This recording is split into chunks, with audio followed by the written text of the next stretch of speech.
Muy buenas tardes a todos. Esta linda tarde, disculpe, ¿verdad?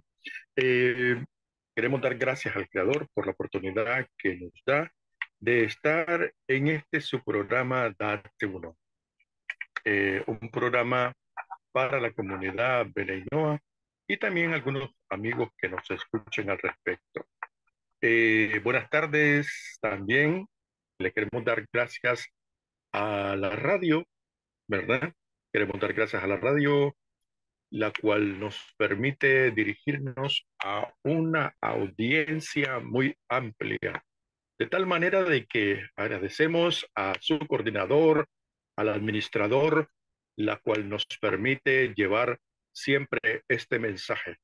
Queremos también dar gracias a nuestro amigo Moshe Akiva, ¿verdad? Que también nos ha traído esos temas enriquecedores, los cuales han nutrido nuestro alma y nuestro ser. Y buenas tardes, amigo Moshe.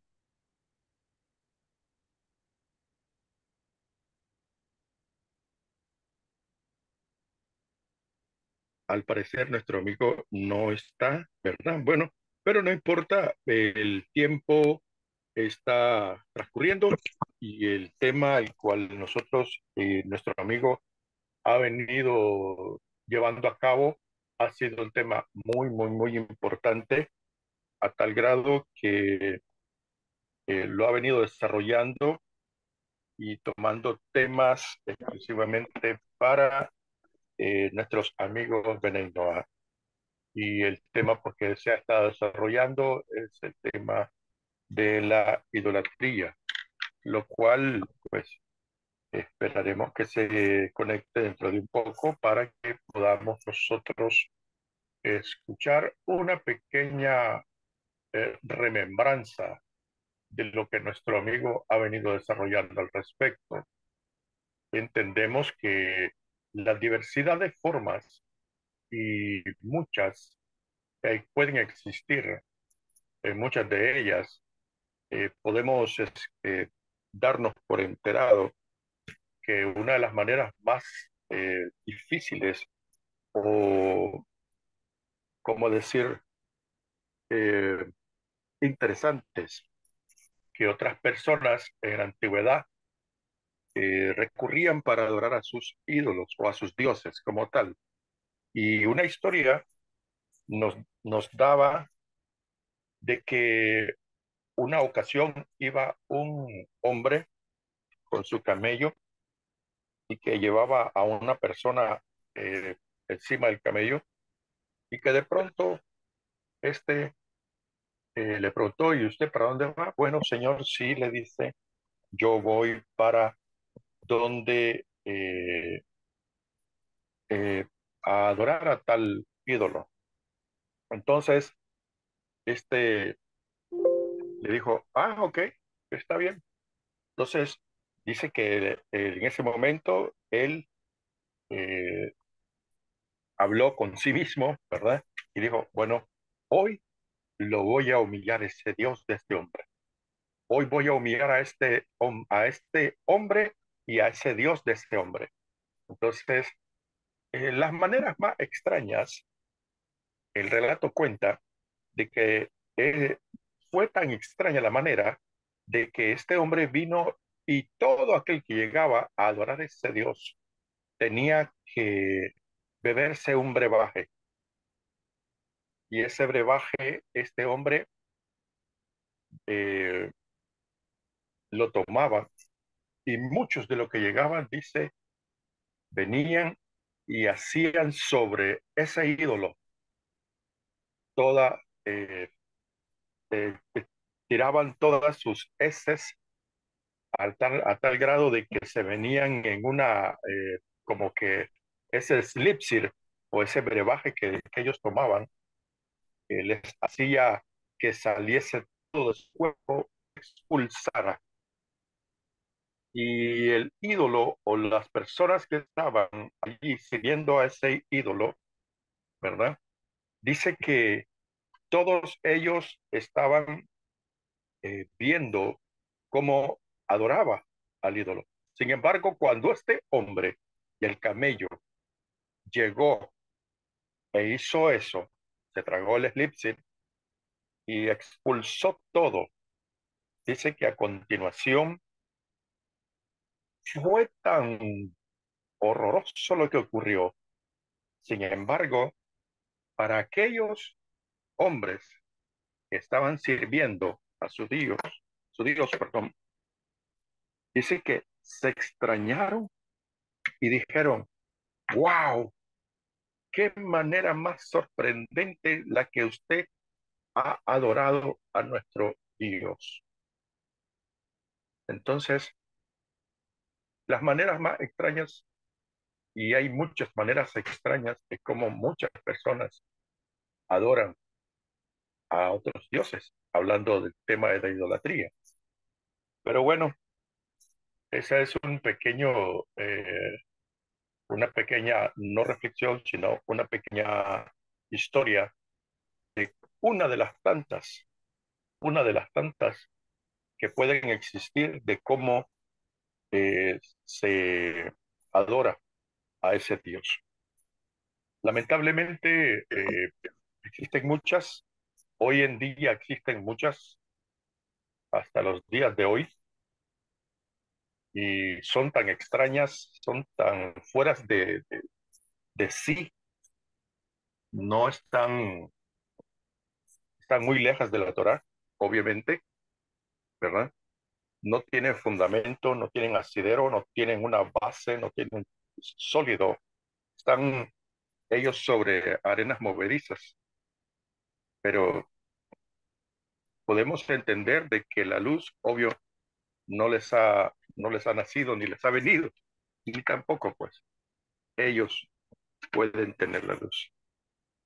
Veremos si nuestro amigo ya está en línea, nuestro amigo Moshe. Shalom Aleichem. Yo le dije, ¿qué tal? ¿Cómo está nuestro amigo? Reb Jaime Moshe Gabay, un gusto saludarle en esta tarde, así como a toda nuestra Igual, estimable igual, mi amigo, audiencia. mucho gusto. ¿Qué tal? ¿Cómo está? Bori Hashem, no tenemos queja y aquí estamos esforzándonos todos los días, como siempre. Qué bueno. Estaba Así es. comentando referente a las maneras más extrañas de cómo personas y un poco de historia, no de historia, una pequeña, sí, historia, de cómo un hombre venía y hacía cosas extrañas adorando a sus ídolos, ¿verdad? Y Ujú. gustaría, antes de todo, pues también de que usted pues, nos diera una pequeña también remembranza del tema anterior para que así podamos tener la conectividad y seguir Claro, la secuencia, por favor. claro que Son sí, solo cómo no. Muchas gracias, Rafael Moishe. Y bueno, sí, Baruch Hashem, con el favor del cielo, estamos en Da'at Tebunot por medio de Radio Arca Internacional. Le recordamos a nuestra estimable audiencia que el número de WhatsApp al que se pueden comunicar con nosotros es el código de país 57-316-366-6088, código de país 57-316-366-6088. Les agradecemos a todos los que nos escuchan. Hemos tenido muy buenas reacciones a- al respecto de los programas que hemos venido realizando y pues eso nos da motivación para seguir adelante, por supuesto, para servirle a nuestro Creador bendito y también por el hecho de que nuestra audiencia es nuestra razón de ser. También nos pueden seguir en redes sociales como Radio Arca Internacional y Besrat Hashem, muy pronto a lo mejor podamos crear un perfil específico para Date Bunot, donde podamos claro, interactuar claro que sí, con nuestra audiencia. Hemos estado claro hablando que sí. de... Perfecto. Hemos estado hablando del tema de la idolatría a lo largo de los dos programas anteriores. Hicimos una introducción, un par de programas hicimos una introducción sobre pormenores referentes a la idolatría. ¿Cuál es la diferencia de la idolatría o de la prohibición de cometer idolatría entre judíos o sea, tanto para los judíos como para los no judíos? Pareciera como que el mandamiento al respecto de no cometer idolatría o de no tener otros dioses es tanto para el pueblo judío como para los no judíos, para los que se deciden a guardar las 7 leyes universales. Y esto pues podía dar pie para confusiones en cuanto al sentido de que quizás un no judío termine cuidando este mandamiento que el bien le corresponde y lo termine cuidando como lo cuida un no judío. Por ejemplo, estábamos utilizando como punto de referencia, ya adentrándonos un poquito más en el tema, los 59 mandamientos de los que hace mención el Rambam, Rabbi Moshe Ben Maimón, en su Mishneh Torah, en la sección de la prohibición de idolatría que se encuentra en el Sefer Mahada, en la Mishneh Torah. Y por ejemplo, dábamos este mandamiento que tenemos nosotros los judíos de quemar una ciudad apóstata. Quemar una ciudad apóstata es específicamente hablando quemar una ciudad en la que luego de haber hecho una investigación meticulosa, de haber hecho haber interrogado a los testigos, de haber increpado a los posibles culpables, a los sospechosos de haber cometido idolatría en esa ciudad, y se da cuenta que en la ciudad la mayoría de personas o todas las personas en esa ciudad cometieron el gravísimo pecado de la idolatría, pues entonces era obligación, por un lado, ejecutar a todas las personas que habían cometido idolatría, y por otro lado, arrasar la ciudad. O sea, no podía quedar casa en pie, no podíamos aprovechar de sus animales, o sea, no podía despojarse a la ciudad. Y sobre ese lugar donde había quedado, donde había estado la ciudad apóstata, no se podía volver a reconstruir una ciudad nuevamente. Tenemos prueba de esto, por ejemplo, cuando hablamos del incidente del becerro de oro. El incidente del becerro de oro, que se relata en la parashá de la parashá de Kitizá, en el libro de Shemot, tenemos prueba de que todos los judíos y todos los no judíos que se habían convertido al judaísmo, que venían acompañando al pueblo judío cuando salimos de Egipto, todos ellos fueron pasados a espada. Entonces ahí tenemos prueba de que la idolatría se paga con pena de muerte, número uno. Y número dos, dice la Gemara que, no estoy seguro en ese momento, pero uno de los Tanaim o de los Amoraim da prueba de que él sí vio una ciudad apóstata que había sido arrasada en tiempos antiguos, donde se había comprobado que la ciudad en pleno había cometido el grave pecado de la idolatría. Ahora, este mandamiento de quemar una ciudad apóstata, no reconstruirla, otro mandamiento, no sacar provecho de lo que de lo que haya quedado del despojo de esta ciudad una vez que los transgresores hayan sido ejecutados. Eh, esto, estos son mandamientos que son específicos para el pueblo judío y que pueden ser aplicados únicamente en la tierra de Israel. Estos mandamientos fueron aplicados, si es que fueron aplicados, bueno, como le indicamos a nuestra estimada audiencia. La Gemara dice que algún Tanadio prueba de que esto se había sucedido alguna vez en la historia, por lo menos. No obstante, no podemos aplicar esta ley si no estamos fuera de Eretz Israel, por ejemplo, y esta ley no puede ser aplicada en contra por ejemplo, en contra de naciones que no sean judías. Entonces, esto es un mandamiento que aplica exclusivamente, única y exclusivamente a la tierra de Israel, en un tiempo en el que hay Sanedrín, en un tiempo en el que hay rey en Israel, en un tiempo en el que el templo está funcionando con toda normalidad. ¿Por qué? Porque había todo un procedimiento para llevar a cabo para ejecutar esta sentencia tan severa en contra de una ciudad que era habitada por judíos, que estaba dentro de los límites de la tierra santa de Eres Israel, y de la cual, después de hacer una investigación meticulosa, nos enterábamos de que en efecto ahí se habían cometido idolatría, que de toda la ciudad se había descarriado. Entonces, si algo así sucediera fuera de las fronteras de Israel, inclusive que hubiese Sanedrín, que hubiese templo y hubiese un rey ungido, como lo será el rey Mesías pronto y en nuestros días, no podía aplicarse esta sentencia a las naciones no judías. Espero estar siendo claro. No sé si tal vez, don Ref Haim Moishe, usted quiere agregar algo a esto, tal vez, o enriquecer un poquito más lo que estoy diciendo. Una pequeña pregunta. Usted hacía mención exclusivamente a los 51 mandamientos de Rambam, ¿verdad? Ahí estamos claros. Sí, señor. Usted, ok, gracias. En este caso, usted, amigo, eh, sé que ya tal vez algunos los conocen, sé que tal vez otros por dificultades o que van de tránsito no pueden posiblemente ellos tener eh, un libro o un material para poderlos leer exclusivamente. Ujú. Pero ya los dimos a conocer.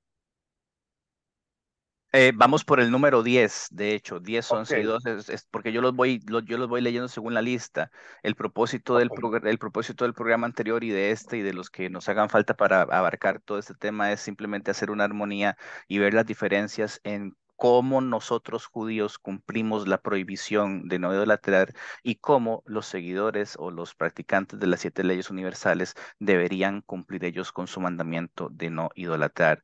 Porque o sea, tal vez, ya esto lo hemos dicho anteriormente, pero sí es estrictamente necesario que entendamos el Ben Noach, el Goy que decide practicar las 7 leyes universales. Insisto, la palabra Goy no la usamos de manera despectiva ni Así de es. manera peyorativa ni detrimental, ¿no? Decimos Goy, todo aquello que no es judío. Decimos, pues, a Israel, pueblo judío, todos nosotros que nacimos de madre judía o nos convertimos delante de un tribunal rabínico competente y calificado. Entonces, todo el Así es. goy, todo el no judío que al darse cuenta de que el Dios ofrecido o el Dios que se revela a sí mismo en la Torah, Hashem, su nombre bendito por siempre y para siempre, el no judío que entienda, que quiera acercarse, que quiera aceptar que este Dios revelado en la Torah es el Dios verdadero, no solamente del pueblo judío, sino del universo entero y de toda la creación, y ellos digan, bueno, pues yo quiero servirle a ese Dios, bueno, pues vas a tener que servirle a Hashem de la manera en que te corresponde a vos servirlo. Entonces aquí estamos viendo que hay hasta tres mandamientos que aplicarían única y exclusivamente para el pueblo judío y que que si bien es cierto, están relacionadas con la práctica o con la prohibición de la idolatría, un no judío no podría llevarlas a cabo. Es más, ni siquiera nosotros, por lo menos en este tiempo, podríamos llevarlas a cabo. Donde yo escucho tal vez, esto sucede más que nada en practicantes de otras religiones, practicantes del cristianismo, tal vez, inclusive los del Islam lo llevan al extremo, porque el Islam quiere pues quiere que todo el mundo se convierta al Islam a la fuerza, ¿no? O conversión o muerte. El cristianismo en algún momento fue así, en algún momento de la historia fue así, pues poco a poco han ido quitando o bajando la intensidad, pero no falta de vez en cuando un eco de estos cristianos que por lo menos los protestantes se adscriben a sí mismos que ellos no son idólatras. Sin embargo, Una pregunta. adelante, Sí, discúlpeme. adelante. ¿Por qué no podría cumplirlo en este caso aún ningún judío? porque, porque no tenemos templo, no tenemos Ajá. Sanedrín y no tenemos Mesías. Estamos en el exilio. Ajá.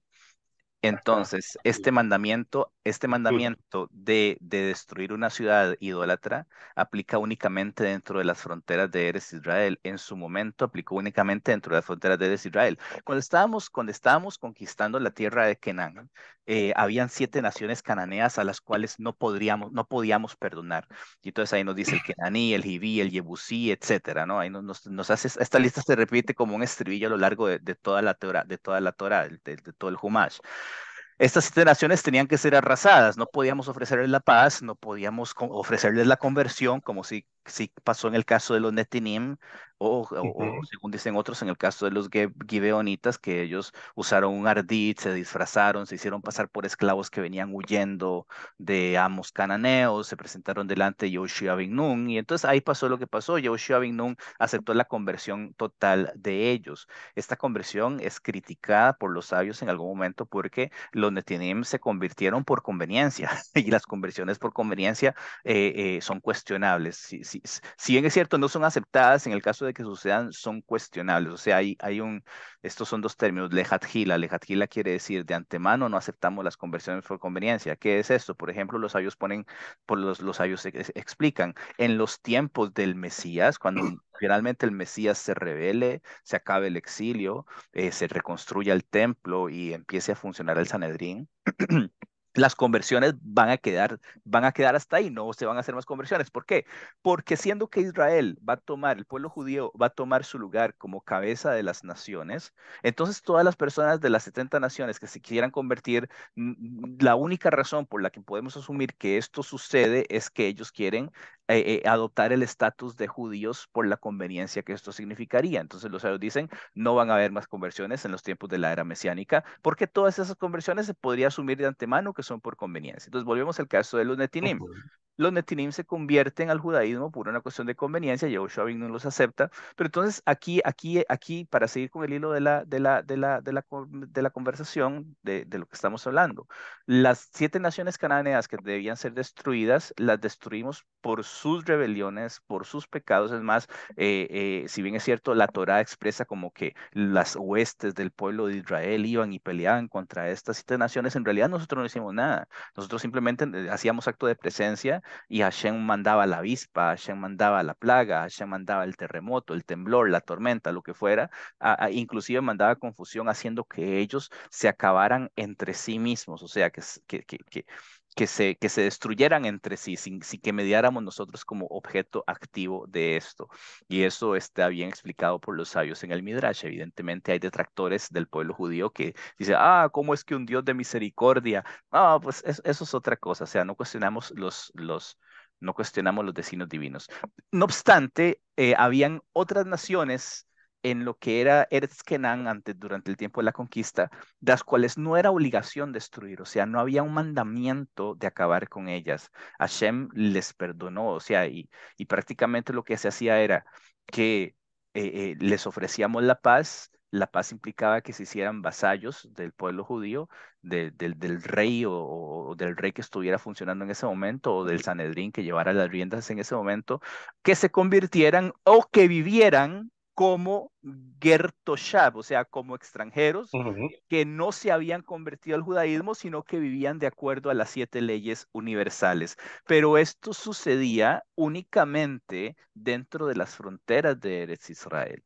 Si había una guerra de conquista, había que pedirle permiso al Sanedrín. El Sanedrín se dirigía al Cohen Gadol, o al sumo sacerdote que estuviera oficiando en su momento, y hacían uso de aquellos elementos del Urim y Tumim y preguntaban si podían ir en una guerra de conquista. En una guerra, eso se llama guerra de Reshut, guerra para ampliar el territorio en caso de ser necesario, que se dio mucho durante los tiempos de David Amelech y algo también durante los tiempos de Shlomo Amelech.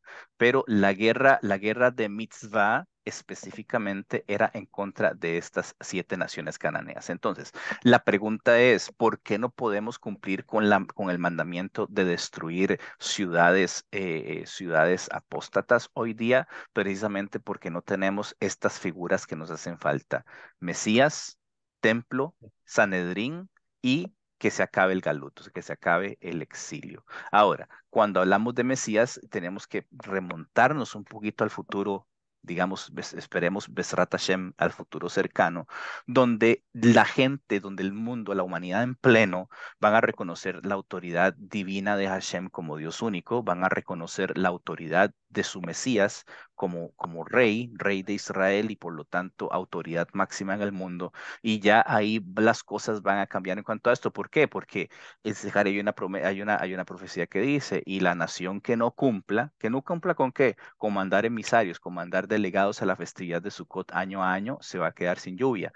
De todo este relato que nos cuenta el profeta en Zaharia capítulo 14, podemos entender que todas las naciones en pleno van a aceptar la soberanía, el reinado y el yugo divino del Dios que ha sido revelado en la Torá. Por lo tanto, estos mandamientos ya van a quedar en desuso por el solo hecho de asumir, de acuerdo a lo que podemos entender de lo que será en los tiempos mesiánicos, de que ya la idolatría se va a acabar.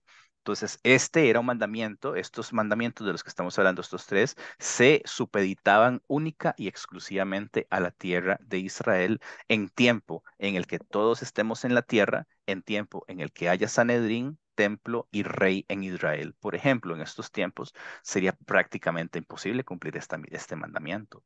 O sea, ir dirigirnos a los barrios, digamos, a los barrios cristianos, a los barrios musulmanes o inclusive de otras múltiples religiones que se han esparcido por nuestra tierra santa, sería prácticamente imposible cumplirlo, porque para empezar tendríamos que determinar que las personas que van a ser ajusticiadas son completamente judíos o son no judíos, porque la aplicación de este mandamiento también queda, también depende de si estamos hablando de una ciudad judía o de una ciudad donde la mayoría sean no judíos, inclusive que está en nuestra Tierra Santa. O sea, hay muchas implicaciones ahí que hay que tomar en cuenta. Bueno, siguiendo los cuatro aspectos, usted mencionaba Sanedrín, templo, Mashiach y me acabo de recordar, el Galut, ¿verdad? Así Sí, es, ¿verdad? sí, señor. Ok. Eh, un pequeño comentario al respecto. Dice que en un tiempo futuro todos querrán aún hasta asimilarse y querrán eh, parecerse a los judíos, se vestirán como judíos y dirán ellos mismos que también son parte de Israel y al fin y al cabo cuando venga lo duro, lo difícil, ¿verdad? Ellos dicen que quitarán sus vestiduras, ¿verdad? Que tirarán sus vestiduras y negarán obviamente de que ellos pues no son Israel. Sí. Un pequeño comentario, ¿verdad? Ujú. Porque usted decía, obviamente, el Mashiach, ¿verdad? Y también, pues, parte también del Mashiach, el Galut. Porque si tenemos Mashiach, ya no va a haber Galut. Exacto, exacto. Y hay Ok, hay un comentario muy interesante al respecto de que me parece que Teilim 4, si no me equivoco, de los que están al principio, que dice que Hashem se sienta en su trono y se ríe. Entonces, los sabios preguntan, bueno, ¿de qué se ríe Hashem? ¿Qué es lo que le hace tanta gracia? Y los sabios responden en la Gemara, ¿sí? De los conversos que se convirtieron por motivos impropios. O sea, de las personas que se convirtieron al judaísmo que no sabían qué era lo que estaban haciendo, o que se convirtieron por conveniencia o por motivos diferentes, o sea, que no eran simplemente el servicio divino. Eh, lamentable. el Midrash, el Midrash eh, eh, eh, eh, se extiende un poquito más, desarrolla un poquito más aquí la idea y dice, bueno, ¿qué es lo que pasó? Eh, bueno, esto es lo que pasa. ¿Por qué los conversos que se convirtieron por motivos impropios? Porque al final de los tiempos, cuando suceda la gran guerra que estamos esperando, la guerra de Gog y Magog, que se describe tanto en el profeta Zeharia como el profeta Yehezkel, eh, dice que las naciones van a venir en contra del pueblo judío, es decir, van a haber diferentes líneas de defensa y una de las primeras líneas va a ser las líneas de los conversos. Y entonces ellos van a preguntar, bueno, ¿y ustedes contra quiénes vienen a pelear? Le van a preguntar estos judíos a los soldados de las naciones, es decir, venimos a pelear contra Dios y contra su Mesías. Entonces, ahí la utilización del término Mesías parece un poco subjetiva, porque los sabios también explican que Mesías es el pueblo judío. El pueblo judío es una figura mesiánica para la humanidad. O sea, su carácter de pueblo elegido lo convierte en una metáfora de lo que es un Mesías. Entonces, cuando estos soldados que son conversos al judaísmo vean la cantidad de soldados de las líneas enemigas, entonces ellos mismos se van a quitar sus tefilín y se van a quitar su talit, dice, y se van a unir a los que vienen a pelear contra el pueblo judío y contra su Mesías. Entonces dice que de ahí se ríe Hashem, de eso se burla Hashem, de ver cómo dijeron que iban a dar su vida por la Torá, pero apenas vieron que los enemigos de Israel venían contra ellos, decidieron unirse también a los enemigos de Israel. Entonces, De hecho, por temor a recibir el castigo. Exactamente. O por falta por falta de confianza en Hashem, ¿verdad? Es decir, Así es caray, también. se puso complicado este asunto. O sea, lo de la guerra sí era cierto y lo del el deseo que tienen las naciones de destruir al pueblo de Israel es cierto. Este deseo de destruir al pueblo de Israel ha sucedido desde siempre, desde nuestros tiernos inicios como pueblo e inclusive desde antes de que fuéramos pueblo, ya hubo quien quisiera destruirnos y los sabios dicen, y en toda generación y generación hay quien se levante contra nosotros para destruirnos, y de todos ellos nos libra Hakadosh Baruj Hu. Así es. Así es. Así es. Claro que sí. Ciertamente. Entonces, volvemos al tema, estas leyes, estas tres mandamientos que habla aquí el Rambam, pues evidentemente está hablando de una aplicación específica en tiempo y espacio. Para desarrollar un poquito sobre la pregunta, ¿podría un no judío que practique las 7 leyes universales, digamos, por ejemplo, hoy día, arrasar un barrio o pueblo o ciudad en su país donde se practique la idolatría, inclusive que él dejó inclusive que él dejó de practicar la idolatría? Podríamos decir que este mandamiento aplica también para los judíos, haciendo una vinculación desde el hecho de que ellos también están obligados por mandamiento a no cometer idolatría.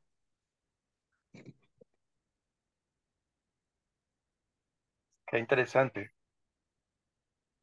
qué interesante, porque, eh,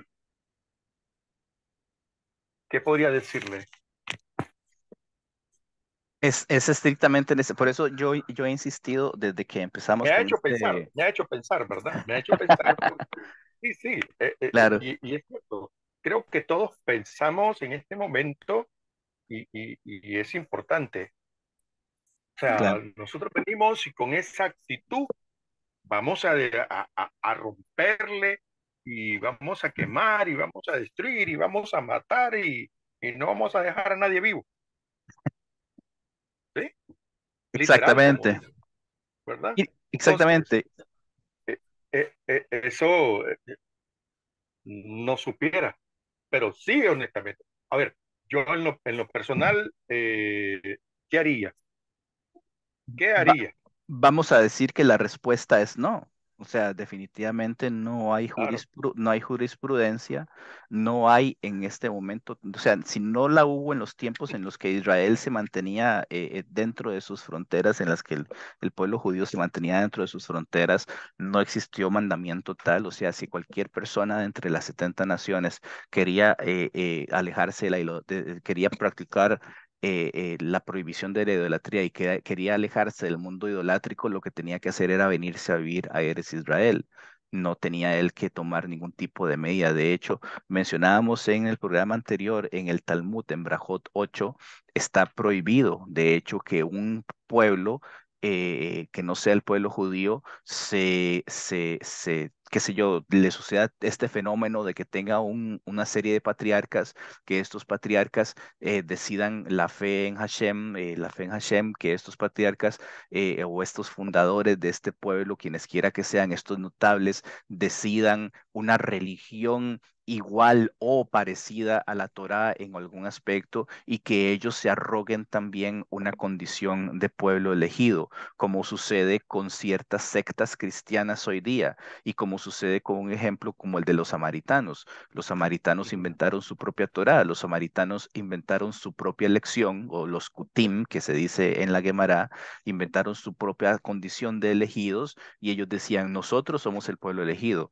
Y el pueblo judío dice, no, ustedes no son el pueblo judío, para ustedes no son el pueblo elegido, para ustedes ser elegidos tienen que hacerlo a través de nosotros. Y la Gemara dice, esta es una de las 3 cosas que Moshe Rabbeinu le pidió a Hashem. Le digo, si por casualidad hubiera un hombre tan grande como Abraham vino, o como Isaac, como Jacob, y de este hombre surgieran descendientes, y estos descendientes quisieran recibir sobre ellos el yugo de la Torá, Ribono Shel Olam, yo le pido a usted que ellos solo puedan unirse a nosotros, que ellos solamente puedan cumplir con ese deseo por medio de unirse a nosotros. Y la Gemara dice, Hashem se lo concedió. Y tenemos prueba de esto, claro que sí tenemos prueba. Itro era el sacerdote de las naciones, era el hombre más notable, más renombrado, más sobresaliente de su generación. Itro está a un nivel casi como el de Moshe Rabbeinu. Hay 3 personas en la generación de Moshe Rabbeinu que estaban a su nivel de entre los Goim, que eran Job, Itro y Bilam. Ajá. Y Itro dice, bueno, pues de verdad hoy reconozco que esto lo vamos a ver en la parashá siguiente, si no me equivoco, no Beshalach, sino en Itro. Y dice, de verdad reconozco que solamente Hashem es Dios de entre todos los dioses. ¿Y qué dicen los sabios? Y se convirtió al judaísmo. Nos quedan 2 minutos con 40 segundos, Refraim Moishe. ok, bueno, queremos agradecer, muy interesante porque, como decía al inicio, que hay maneras de diferentes y personas que tienen otras intenciones y personas que tienen también otras formas de cómo ellos lo hacen. y de igual manera también sé que en su momento puede salir alguien que se dispare y quiera tomarlo de manera literal. Estas mis bots de las 51 que nos ha mencionado y que nos menciona Rambam, ¿verdad? No estamos diciendo de que vaya usted y lo destruya. Óigase bien, de que vaya usted y queme la ciudad. En ningún momento, Jaime Solé. Hazbe No Shalom. queremos. Así es. Hazbe No Shalom. estamos, no, Hazbe no Shalom. estamos haciendo nada de eso, Así ¿verdad? es. Así es. Únicamente lo que estamos afirmando es lo que se dijo anteriormente, ¿verdad? Con esas Así es. bases y queremos agradecer de antemano y queremos también a toda nuestra audiencia. Y si tienen ustedes preguntas al respecto, pueden hacerlas a los teléfonos.